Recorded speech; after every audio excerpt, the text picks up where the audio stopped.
આ બધાની અંદર મારો કૃષ્ણ છે, આ બધાની અંદર મારી માં ખોડલ છે. તો આ દરેકની અંદર કોણ છે? ભગવાન છે.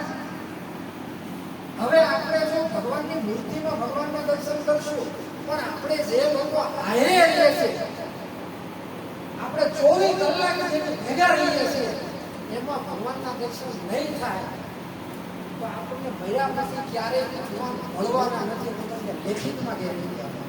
પણ જો અહીંયા જેટલા પણ લોકો રહે છે, આ બધાયમાં તમને રામ દેખાવા મળ્યો, આ બધાયમાં તમને કૃષ્ણ દેખાવા મળ્યો, આ બધાયમાં તમને માતાજી દેખાવા મળ્યા, આ બધાયમાં તમને ગણપતિ દેખાવા મળ્યા, આ બધાયમાં તમને હનુમાનજી દેખાવા મળ્યા, તો સાહેબ આનંદના ફુવારા શું છે? ફુવારા એકવાર અનુભવ તો કરો. આનંદનો એકવાર અનુભવ કરશો તો તમને ખબર પડશે કે અંદર કેટલો આનંદ ભર્યો છે, અંદર કેટલી શાંતિ ભરી છે, અંદર કેટલું સુકૂન ભર્યું છે.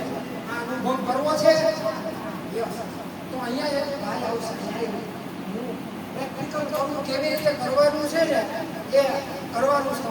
તો આ ભાઈ